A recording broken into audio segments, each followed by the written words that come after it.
الشيطان الرجيم. بسم الله الرحمن الرحيم. كتاب التوحيد. باب من الشرك الاستعاذة بغير الله. وقول الله تعالى: وأنه كان رجال من الإنس يعوذون برجال من الجن فزادوهم رهقا. بسم الله الرحمن الرحيم. والصلاة والسلام على نبينا محمد وعلى آله وأصحابه وسلم تسليما كثيرا.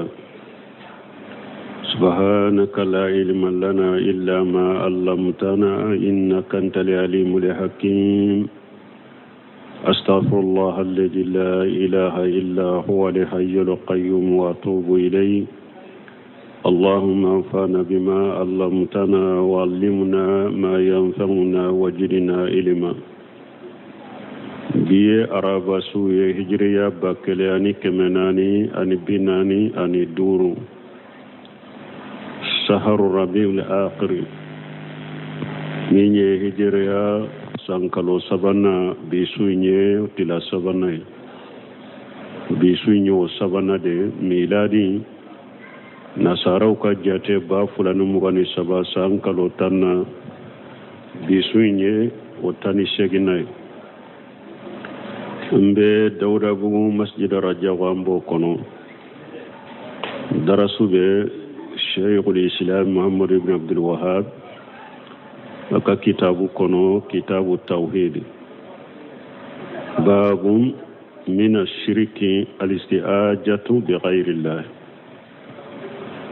ko ninye bondaye ko abe mushriki yala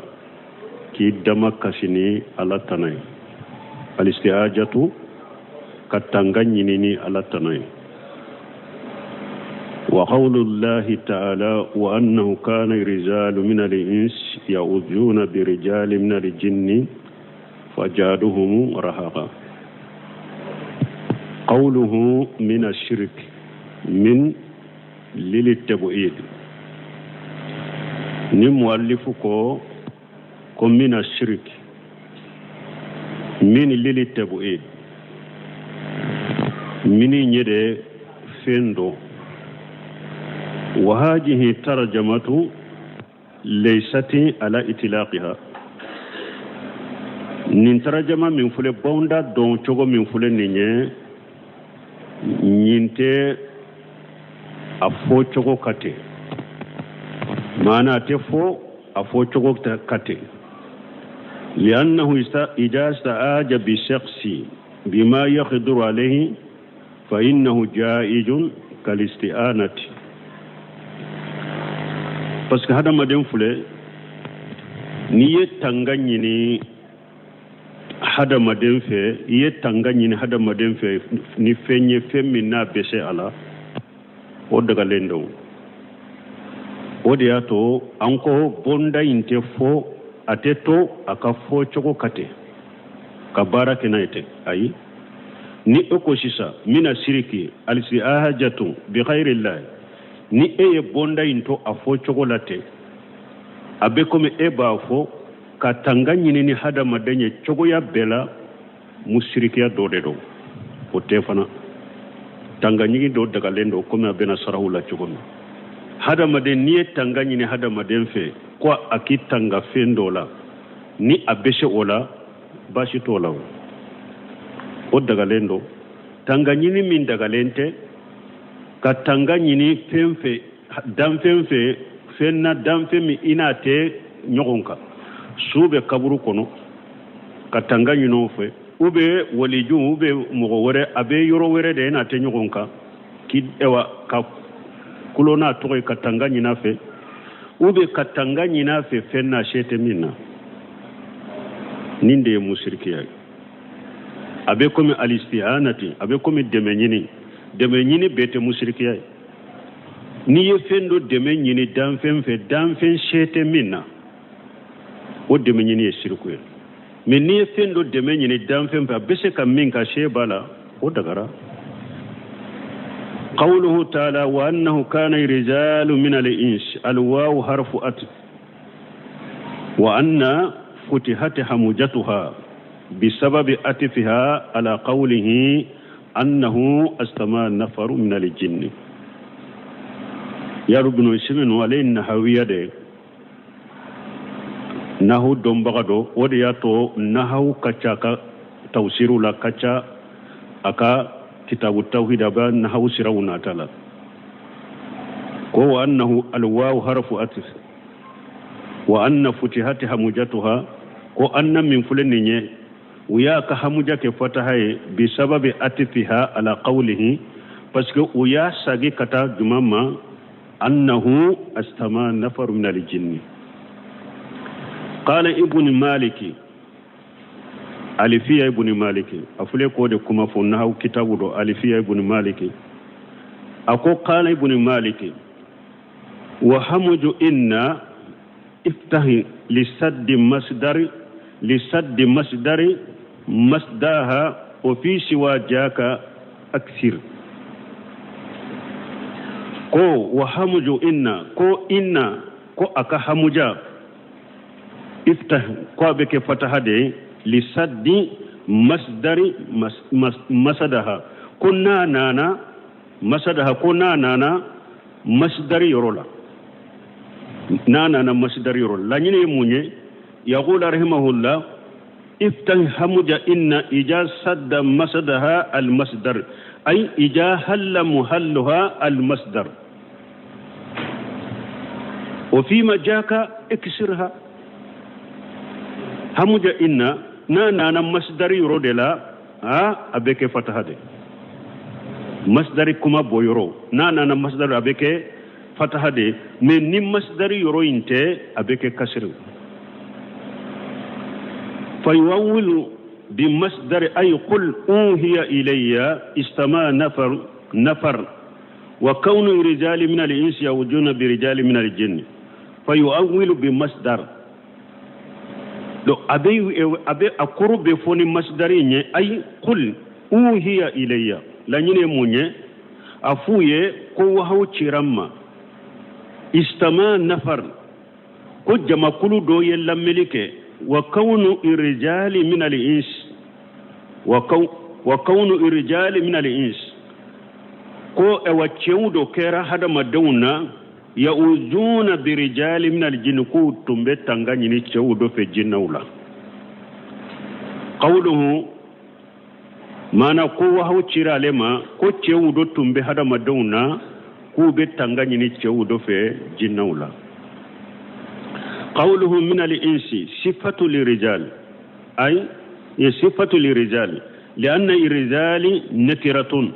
وما بعدها النكرة صفة لها وما بعد نكرة صفة لها أقول من الإنس صفة للرجال تشين ده كم معهم كتفله ما نتشي جمانو جنة تشي ما دوا أي هذا ما دين تشي ما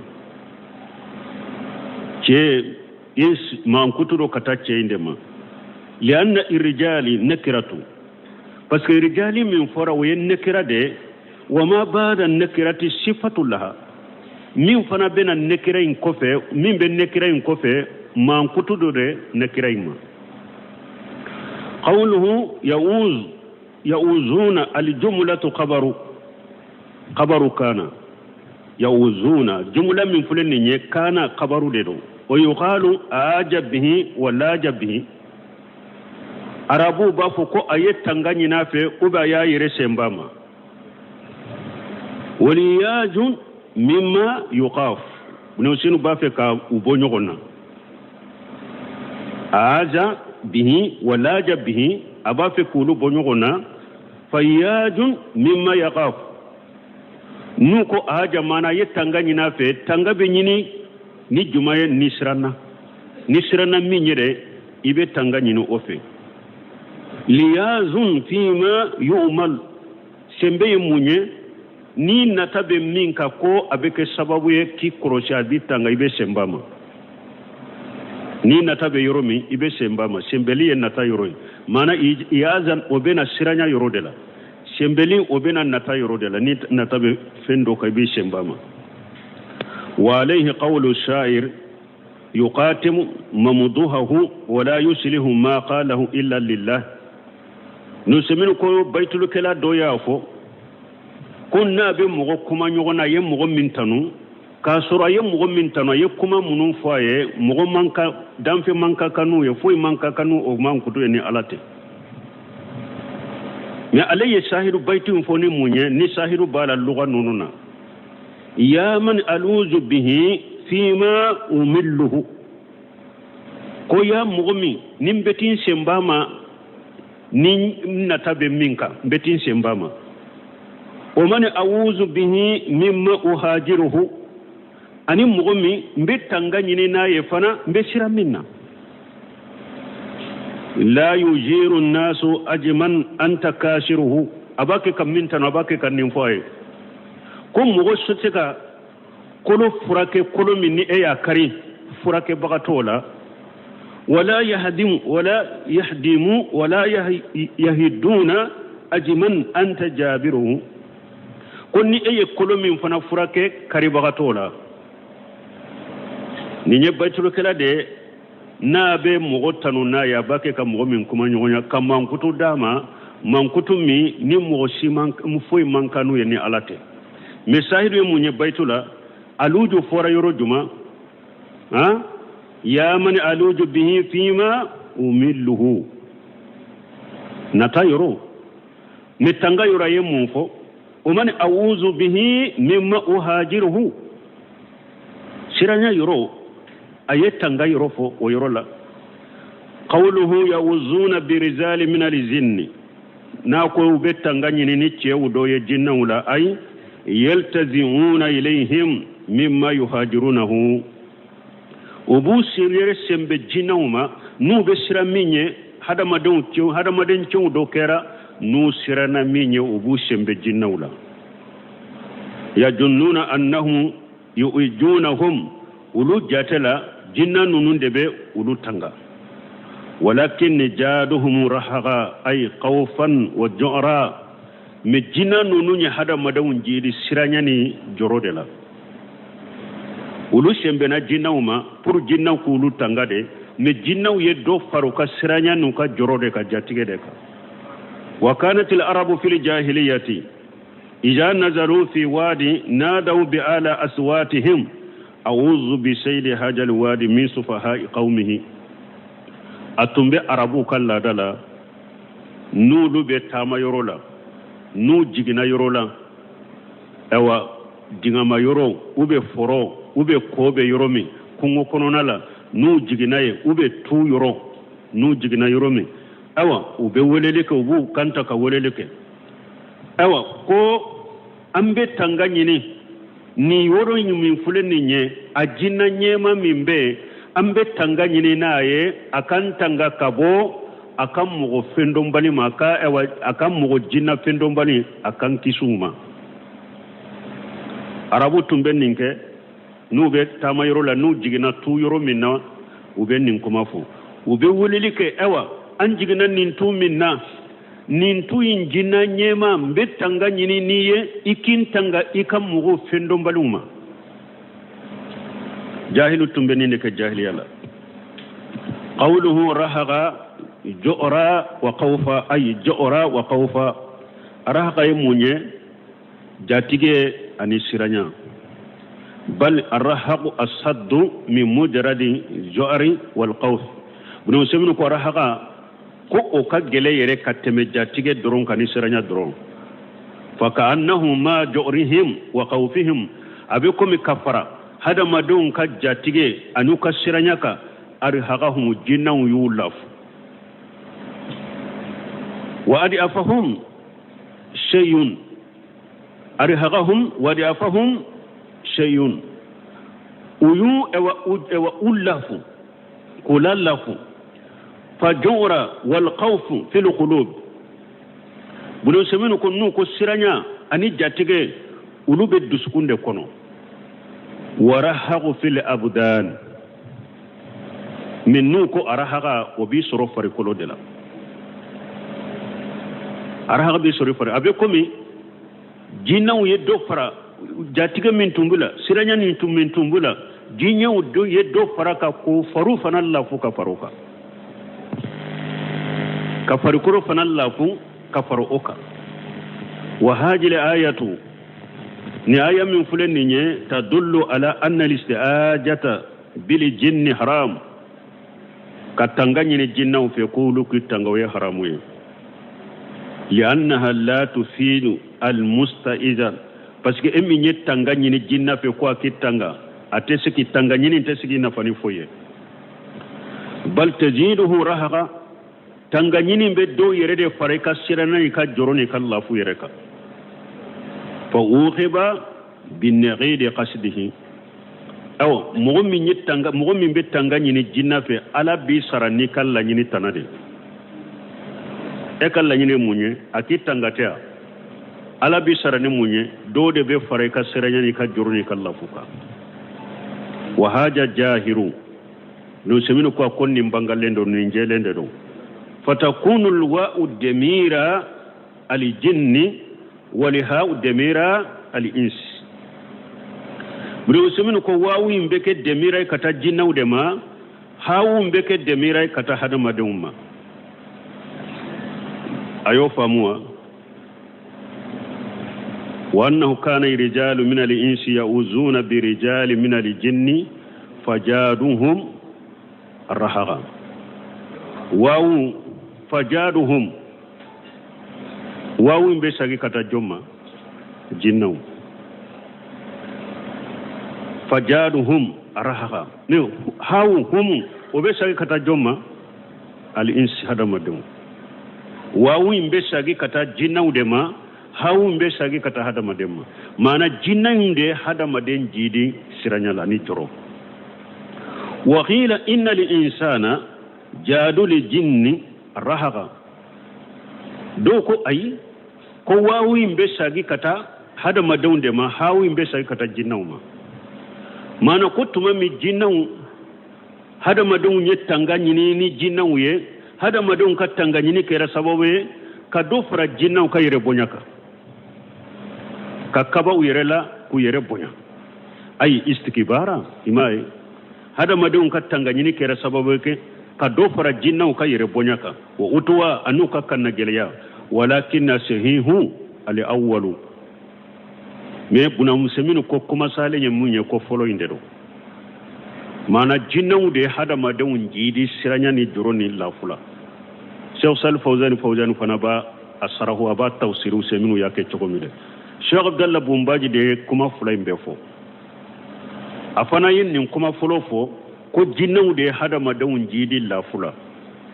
akumi do fana ko e wa hada madun katanga nyini ko ay do fara jinnaw ka yere kortanu ka bonyanka ako mana fulay mbe sahlen Sheikh Abdallah Bumbaji alay kitabu tawhid min sarahu ako mana fulay mbe sahlendo Ibn Sami rahimahullah alayhi ko fuloyi ko de sahlendo ikafu o chogola qawluhu bi rijal min al-jinn nako ni chewye jinnawla yustafadu minhu anna lil jinni rijala ambe fayda soro ayen kono ko chewbe jinnawla walahum inasu musofana buye chewbe jinnawla musobe jinnawla وربما يجامع الرجل من الجن الأنثى من بني آدم useminu ko akacha abeseka ke jinna chema do abeje hada madem musoma do nofe وكذلك العكس الرجل من بني آدم قد يجامل أنثى من الجن ako abe kontere fana be hada madem chema do fana abeseka jinna musoma do kafonyonya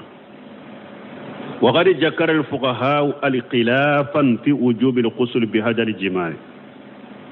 أقوم الفقهاء ينيغون سوسو نين كفو نيغون من فلاني يالا جنبا كوبي كوا مانا جنة چما نا يكفو نيغون يكي هذا مدن مسوما في يالا جنبا كوبي كوا وبي هذا مدن چما نيالا نا يجنة مسوما كفو نيغون جنبا كولي با كوا أقوم الفقهاء ينيغون سوسو والفقهاء أكو فقهاء يقولون في باب الغسل فقهاء بافو قولي جنبكو بندلا لو قالت إن بها جنيا يجامعها كرجل وجب عليها الغسل فقهاء بافو جنبا قولي بندلا كوني موسو دو سرولا ni muso yin ko jinna ke do be alela jinna yin ba je nyogonya ko ni muso do ya fo fuga hawu ko janaba koli ko be muso ka wa ma anna rajula yujamilu unsa min al-jinn faqad qila zalika rusumin ko minye ko hada made ewa hada maden cema wa anna rajula yujamilu unsa min al-jinn ko hada maden cema abe jinna musoma kafo nyogonya faqad qila zalika akum mo yofo lakinni lam arahu fi kalami ahli al-ilm comme alema yeddoni ko bawka kuma kam mo de bafo ko hada maden cema be seka je jinna musofe ko ale ba me mo wula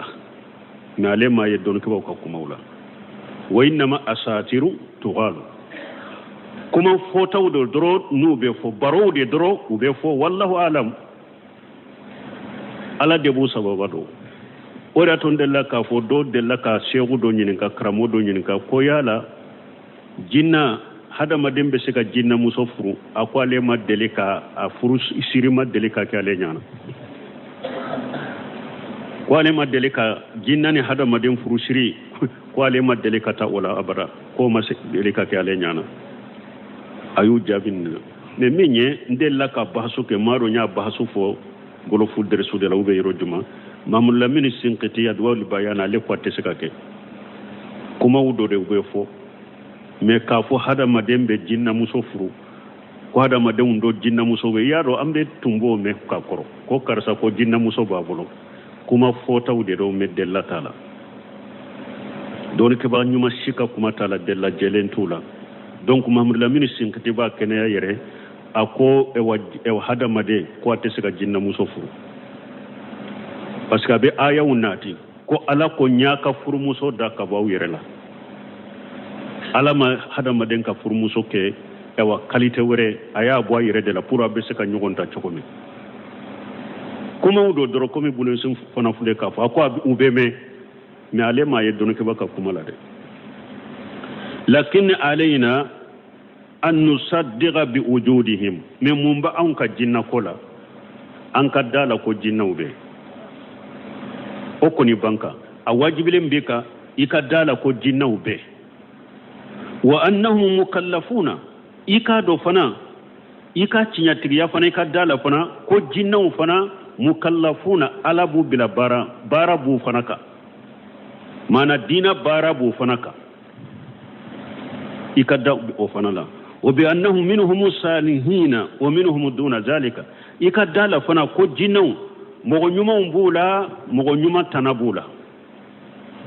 wa bi anna minhum muslimina wal qashitina ikada la fana ko jinnu islama bula kafiru bula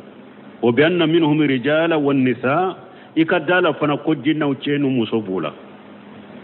ننكوني بيكا ووجه الاستشهاد بالآيات شيخ محمد بن وهاب أكا شاهد لنين يمونيني آية سمكون يمونيني كاكي دليلاي جمع المستئذين بخير الله ni alaye mogo lagoshi mogo mununye tanga nyini keni fenwore min talay ala yulagosh la sakka shikatala annahu qad allaga raja'uhu bihi min ni be tangani ni femmin fe ibi jigide dilo ala ibi jigide daka wa atamada alayhi bi shin sakade wa haja naw min ash-shirk nim fana mushriki adode ni mo mi yetangani ni fendo fe ki jigi sembala ki shin saka fulanka foya noni adode do mushriki adede وعن خولة بنت حكيم قالت سمعت رسول الله صلى الله عليه وسلم يقول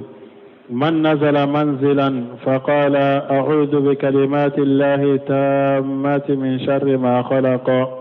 لم يضره شيء حتى يرحل من منزله ذلك. رواه مسلم. وأن قولة بنت حكيم قد سمنا قولة بنت حكيم ما قالت سمعت رسول الله صلى الله عليه وسلم يقول نمسوي أقول يا متشيدم ما ألك تنونا كشبك تشيدم بافو من نزل منزلا تشيدم كوني مغمين جيجرا جيجيرو دولا مانا نيبه تاما دينيالا ni jigira yoro dola faqala a'udhu bi kalimati llahi tammati ni ko mbe tanga nyini alaka kuma wuye alaka kuma munun dafalendo mi sharri ma khalaqa ala ye danfe a danfe njugu be alakin kisa toroma alaka danfe njugu be alakin kisa toroma ciden ko ni mo min jigira jigi yoro la ni yen nin fo lam yadurruhu shay'un hatta yartahala min manjilihi jalika fuiti toro foki bo o jigi yoroina ni hadisa muslimu ya hadisa imbo ni wa qawluhum man nazala manzila yasmal man nazalahu ala sabili al-iqamati ad-da'imati aw at-tari'ati na ko ni mo min jigira jigi yorola abata jigi yoro mi e jigira yoro dola kudai de mbeya a uben jigira nina ko do de kama soni mbe wuli hadisa mbu beta bidalili annahu nakiratu fi siyaq sharti o de lay jumay parce que nakira de nana fi siyaq sharti nakira de nana wala wa nakiratu fi siyaq sharti tufidu al umuma ni nakira fana nana sarati samalila sarati ewa kelima sarati ewa samali nende kira nanala obe munyira gorobali umumum wala ninyayirana na ko man nazala manzila nekira dedo manzila nekira dedo wala abe jigi yoro bedeta i jigira yoro mi kudai dewa i jigira yoro mi do wakati do de kono mbe wuliwa aba bedeta qawluhu a'uz bimana alitazim wa atasimu awuju kore munye mbe sembe mbe tanganyini mbe sembe katanganyini qawluhu kalimat min jumu'i alqillati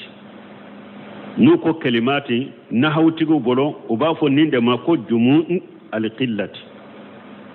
li'annahu jamu muannas salimu parce que obar fo alede mako jamu muannas salimu والجموع لقلة من 3 إلى 10 نوكو جموع لقلة أبات السبادلة كتاتا ولكسرة ما فوق ذلك نيمبو سانفو بافو جموع لكسرة كتا سيسا تاني كلي تاني فلا تاني سبا وبافو جموع الكسرة مي كتا سبا كتاتا وبافو جموع لقلة نهو تيغو بلو وقيل جموع الكسرة من 3 إلى ما لا نهاية له أي جموع الكسرة بريسمنكو أكو دو فنكو كو جموع الكسرة فنايات السبا كتا إلى ما لا نهاية له فدانت منا فيكون جموع القلة والكسرة أكون ننا كو جموع القلة أني جموع الكسرة ينتفقان في الابتداء دامنا يرولا وبيبك كلني دامنا يرولا ويختلفان في الانتهاء مي بان يرولا وبينيون سوسو يرولا ما دو يفهم جمول خلا كو دو كو ياتا سبا كتاتا وتوا بو اكو دو كو جمول كثيرا وفنا ياتا سبا كتا دانت منا بو دامنا يرولا جمول خلا اني جمول كثيرا وبكرا كلني ولا mais banyoro la ou te kelenyo la parce que jumul khilla be ba ta jumul kasra dantala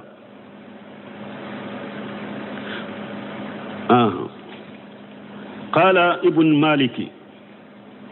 alifiyat ibn maliki tige ayaka kuma do foya baitu do foya fana ako afuilatu afwalu summa fila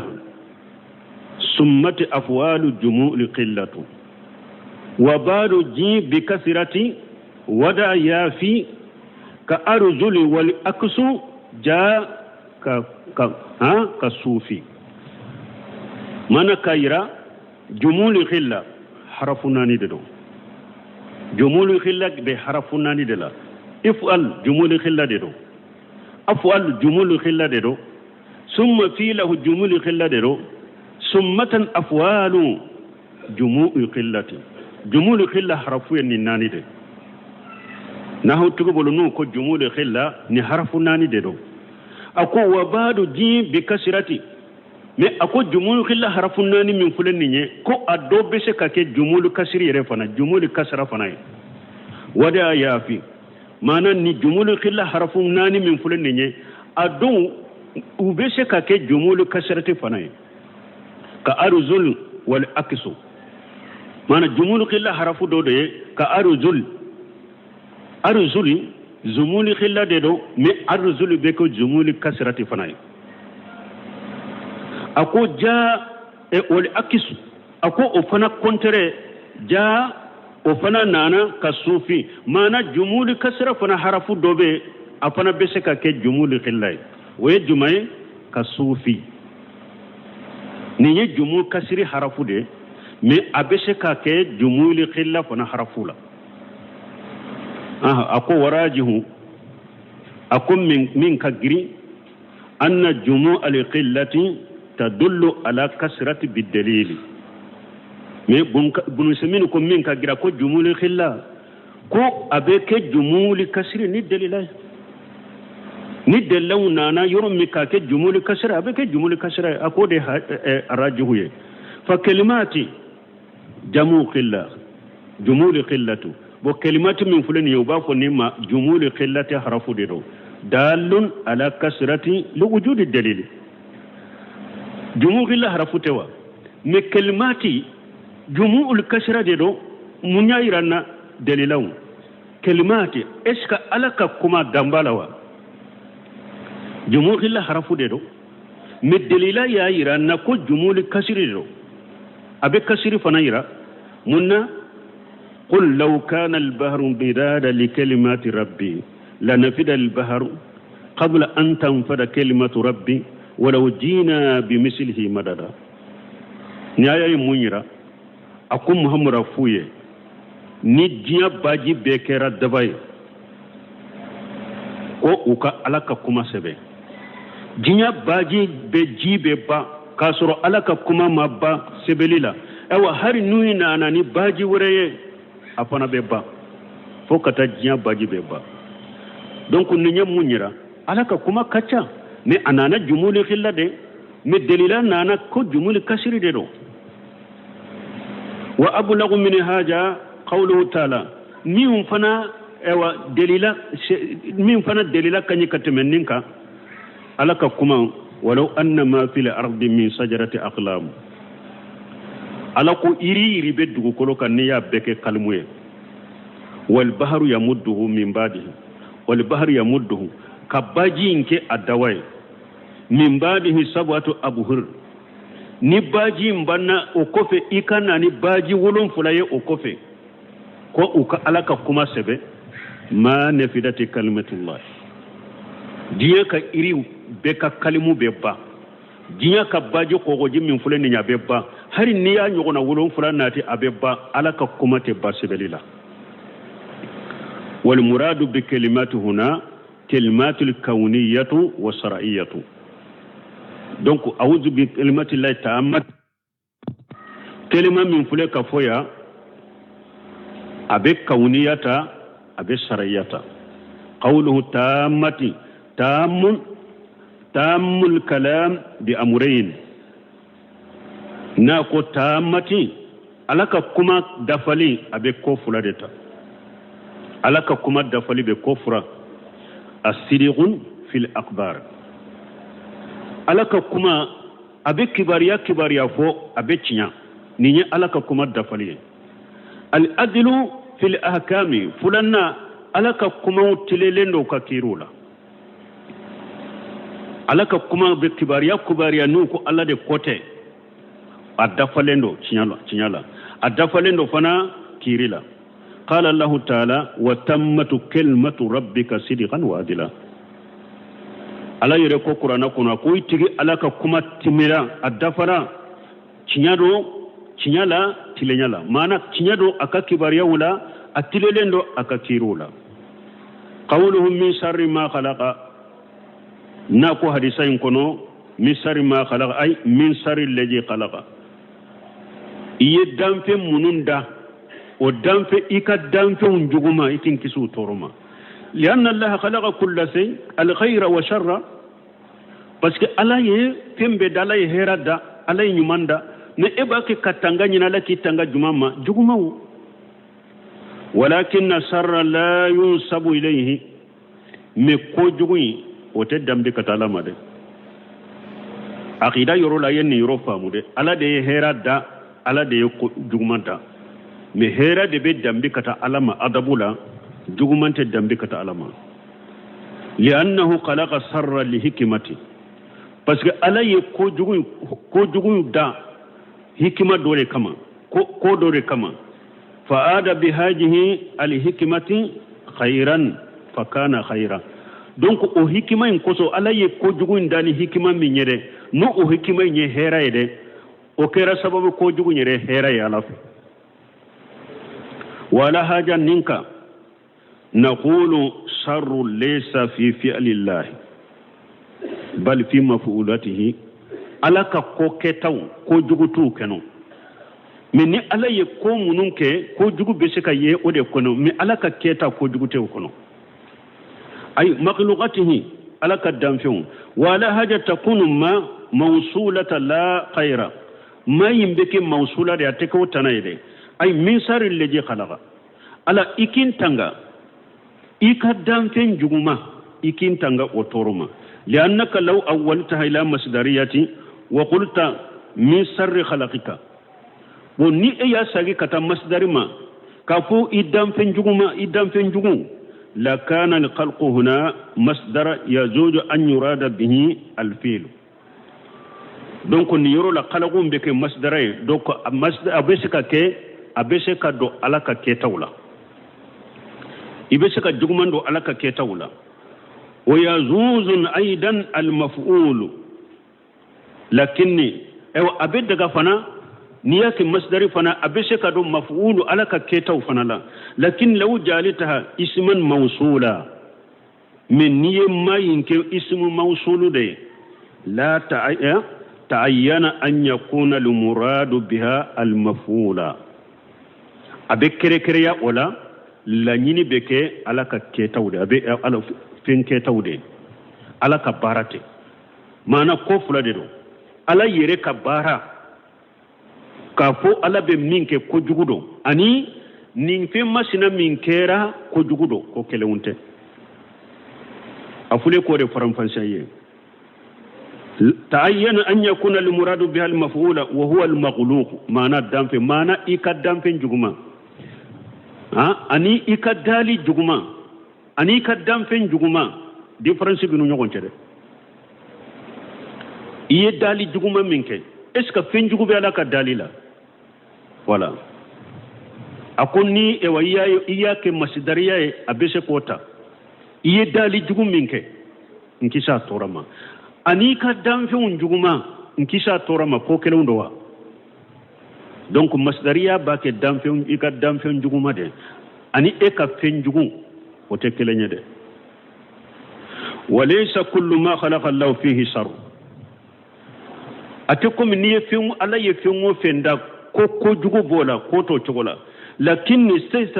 testa izu min sharrihi ija kana fihi shar ni e ka lanyine munye ala ye damfen mununda damfen min ni juguma bala ala ki ekisi o damfen juguma torama لا مخلوقات الله على كدام فيهم بيته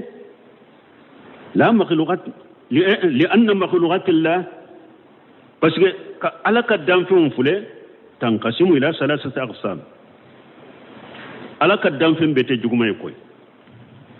نيوم على كدام فيهم نيوم بولا جمع بولا إباك كتانغانيني دام فيهم جمع على كيسودما بس على كدام فيهم تلا لنو كتاتلا يروما سبا شر مهدو alaka danfen do be o yere juguma doronde do kannar wayi bulisa bi itibari jatihima min nanko sharrum mahadu abisagi katatasuma nyere jati de made anay bulisa jati parce que tasuma nyere ko ni jati fen jugudo ibulisa fana yere jati fen jugudo amma bi itibari li hikmati allati khalaqahum Allah min ajaliha fa hiya khairu nen niya hikma la je alla ye tasuma da min kama hera do be herate hikma la tasuma de teke ka dumunu tobiya tasuma teke ka yele undi muoma tasuma te ewa ka nene nyone ka bo moka tasuma be bara munun ke hera bola be hera tula mais tasuma jati koni ko dugudo mais alla ye tasuma da hikma min kama hera de yoye ibulisa fana yere jati ko dugudo mais alla ye ibulisa da hikma min kama hera bola parce que ibulisa dankunde be mu'mini ni kafiri ni islamani ni kafiri tawhidi tigini mushriki bidia mo ni sunna mo ibulisa dali de kera sababu nonum be do arjana don be bo jahannaba don be bo ni nyefoloye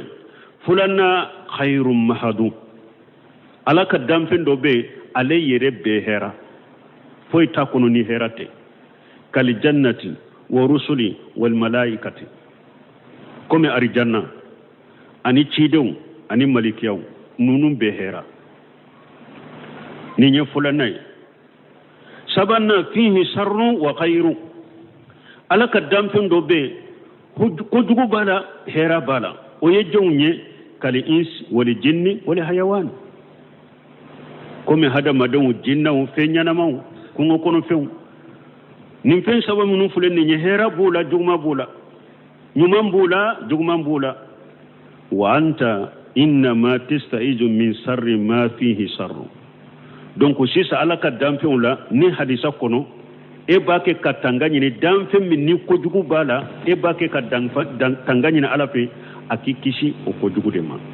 o damfen de ko jugu ma qawluhu lam yadurruhu shay'u nako ko foyti toro nakiratu fi siyaq an-nafwi nakira de ro fi siyaq an-nafwi geni samalila fatufidu al-umuma min sarri kulli jisar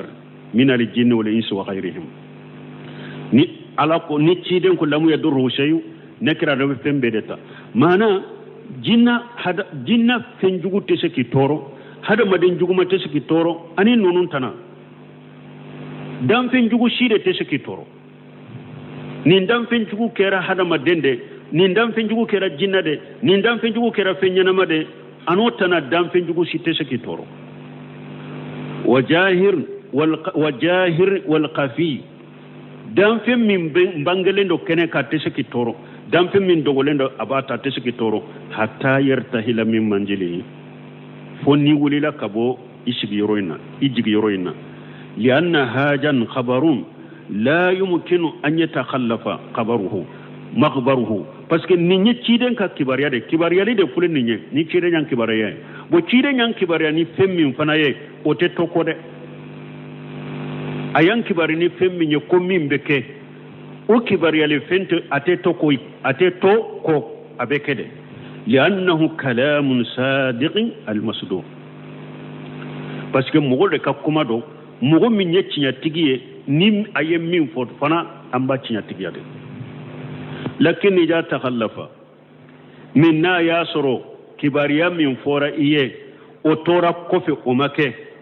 fa huwa liwujudi mani la li qusuri sababi iba soro balili fendo de be ni ewa ma fenya ema me masurunyalite sababu inade aw takhalluf al-qabr aw takhalluf al-qabr ube kibariya li min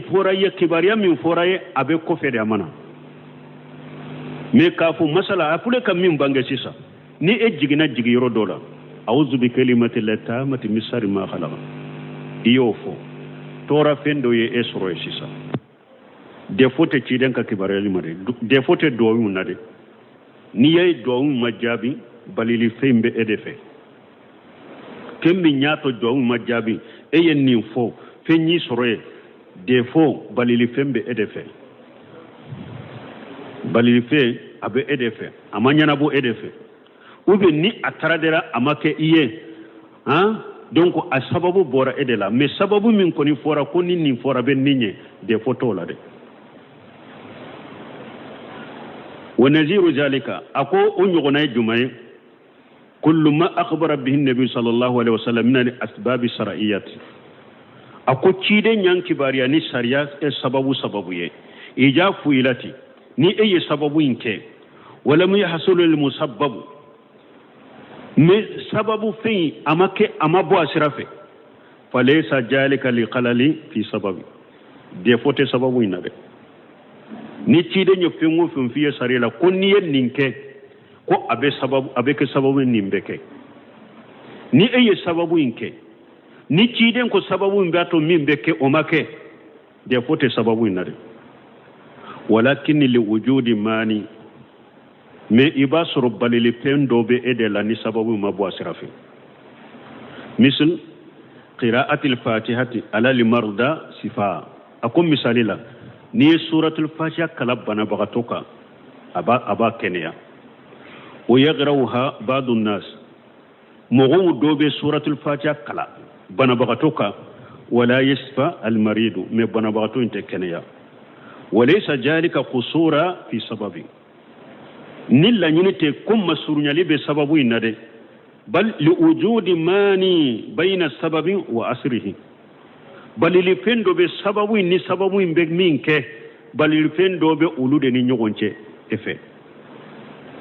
ومنه أبالا تسمية عند الجماع نيتشيدن كون نيبي مسوكا فنيغونيا يكا بسم الله فو فإنها تمنو درر الشيطان للولد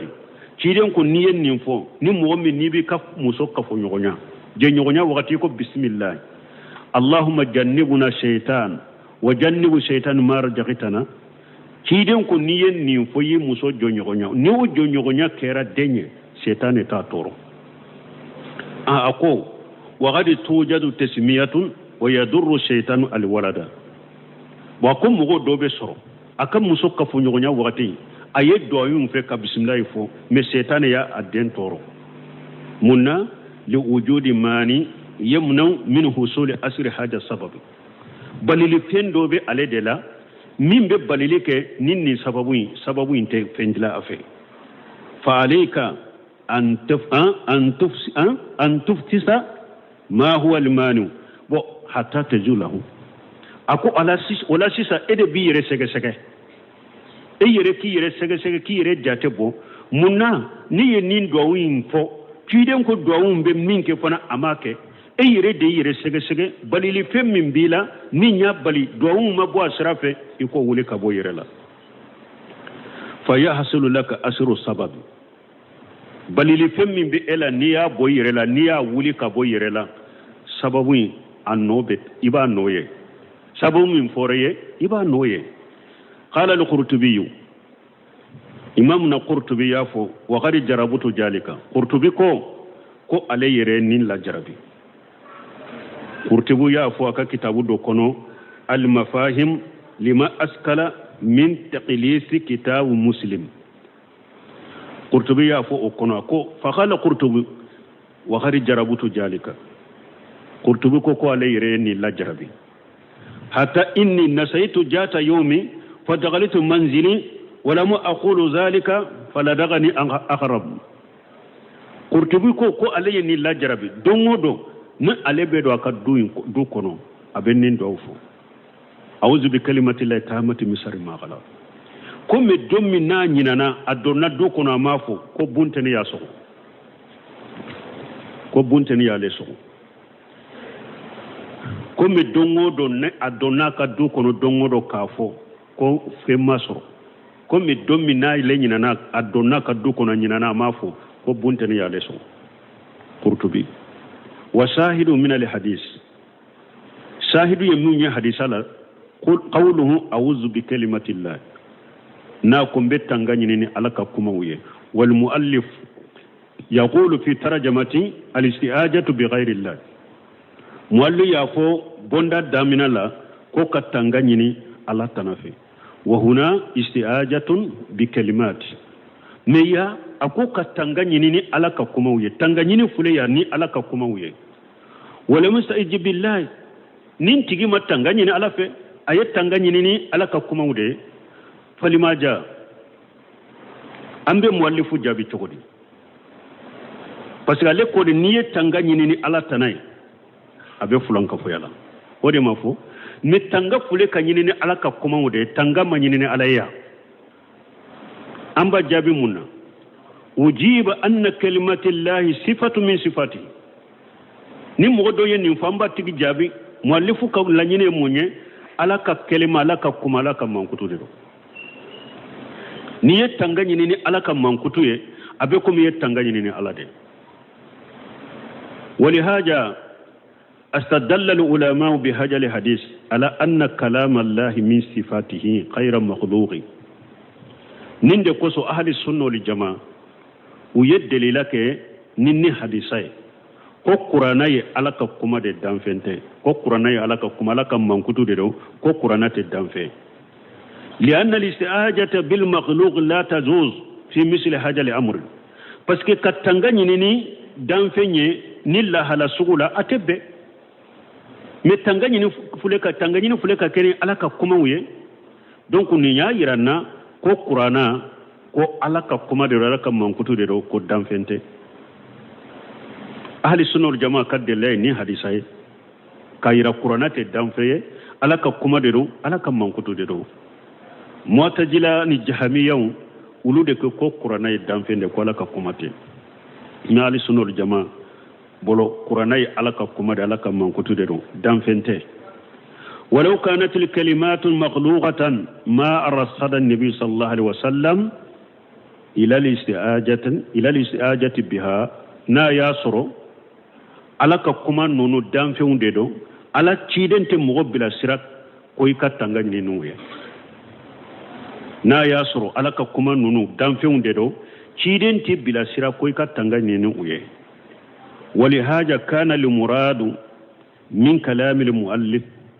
ninde koso minye muallifu kallanyine munye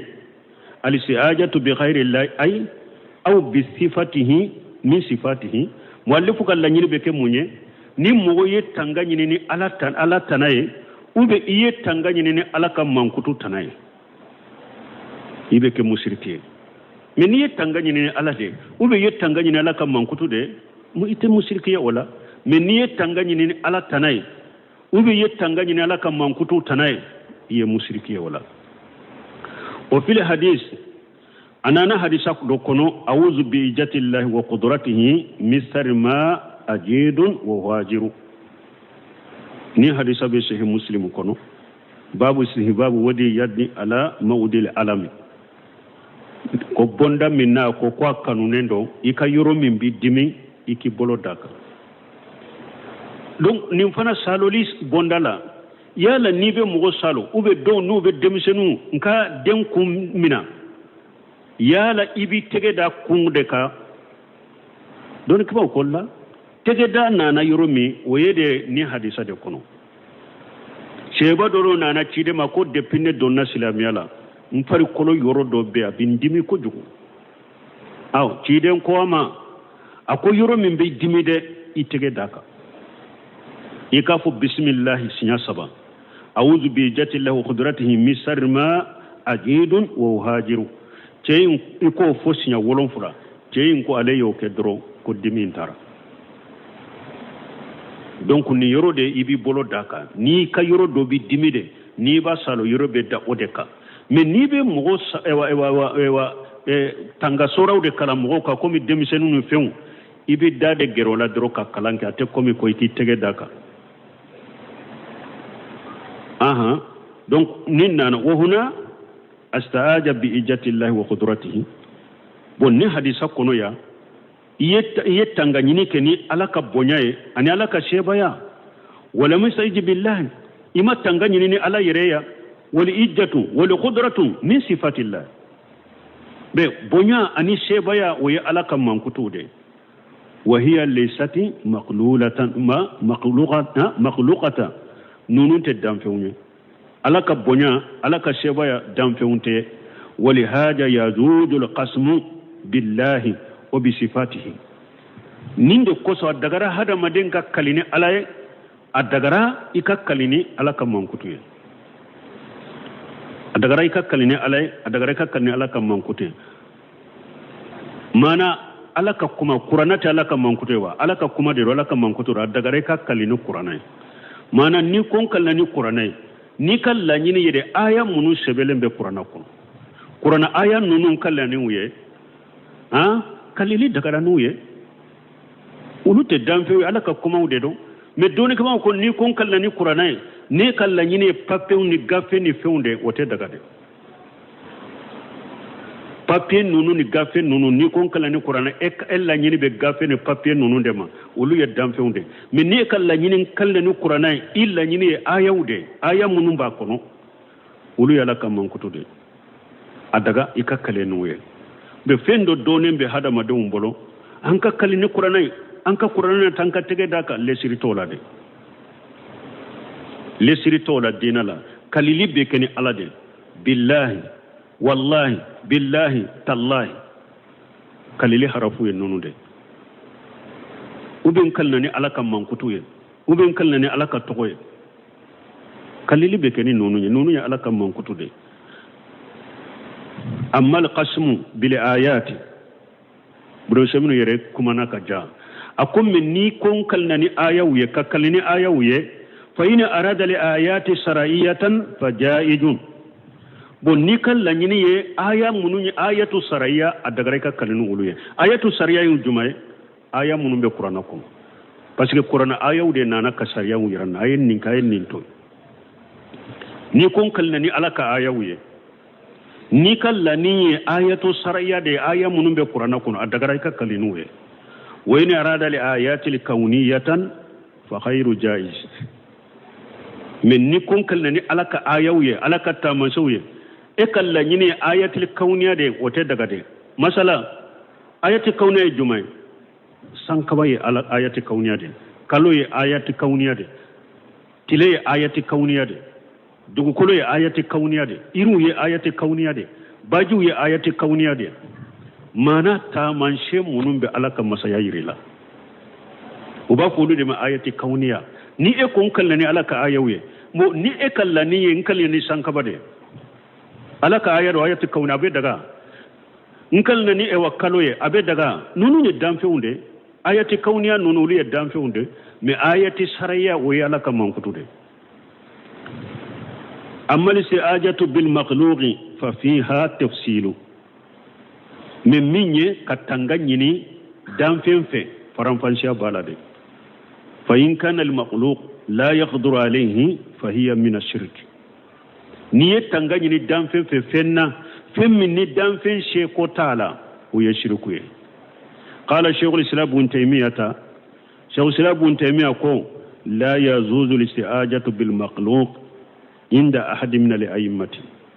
أقوى تدقى إكا تنغنيني دام فين وتدقى عند أحد من الأئمة أئمة ناني تدقى مغشيفة ولا وبلون أئمة ناني أدقالنت مغشيلا أدقالنت مغشيبولو أولولا وإكا تنغنيني دام فين وهذا ليس على إطلاقه بونتمي فلك نكما منوفو نكولوشي kuma yin fana te to a fo cogo kate parce que odi ato ko mutasabihan de la ka fawye aka jantola mutasabiha be qur'ana ayaw la cogomi mutasabiha be hadisaw la cogomi sarafu fana ka kuma mutasabiha bolo cogo de la o ka kuma mununye mutasabiha numu sagi kataw ka kuma mununye muhakkama dorobe bila katawla mo ni e ko ni yoro la sisa شغل الإسلام بنتمي أقوى تدعي كتانغاني نتي دانفيني أي مناني ببلو إما فرنفانسياك وهذا ليس لا إطلاق أكاكما انتبلا أكاكما انتبتو أكاكفوتو كتده بل مرادهم مما لا يقدر عليه إلا الله كتا شيخ محمد بن وهاب يمين فو كتا اوا بنتمي يكما من فو كلا نيني مونيه نيه دمي نيني dan fen fe fenna shete minna ode te daga ay manani be boro ay manani kala nyine munye nu ko te daga ika tanga nyini dan fen fe wala nyini de ka tanga nyini do ke dan fen shete tanga nyini minna o kambo de ma لأنه لا يعصمك من شر الذي لا يقدر عليه إلا الله سوى الله parce que fengo fen ni e wa kojugu mi ni dan fen te siki kisho ola fo ala de ku kisho ola fo te siki kisho ola ni ala te dan fen te siki kisho ola wa min zalika aida al-si'ajatu bi ashhab al-qubur donc abo chogola ay manani on ka kumani abeddo akono ka tangani ni kaburu dunkew fe mogo munum be kaburu dunkew ka tangani ni fe fa innahum la yanfa'una wa la yadurruna munum be kaburu kono utese ka mogo nafa utese ka torala se mogo ma falisi ajatu bihim shirkun akbar katangani ni kaburu tigun fe o yefulan ka fuya kumba bade sawa'un kana inda quburihim am ba'ida anhum akira sai tangani no fo ka kaburu yerede kunnawa ube harin nube yoro jande nu tangani no fo bo ka kaburu kono shirku do abasoro wakati fana serade atemena yire bo amba fika femba ambe tadda masaila no dongura be masaila nunun kala amali siajatu bi makhluq amali istiajatu bi makhluqi fima yaqdiru alayhi min ni tangani ni dam fenna femmi ni dam fen sembala fa hiya jaijatu ودغرا وغري اثار ذلك صارح الشيخ سليمان في تيسير العزيز الحميد bo Sheikh Suleiman alayya koriya ke kata umma ka kitabu kono Taysir al-Aziz al-Hamid ni nye Sheikh Muhammad bin Wahhab moden dode alayya fatihun alayya kitabu tawhid sarahu uba fa ma Taysir al-Aziz al-Hamid kitabu nyuma ba abe komi ale de yere kitabu tawhid sarahu fono har ya Sheikh Salih Fawzan nyinenka uko kitabu tawhid sarahula juman kanyina be ako Taysir al-Aziz al-Hamid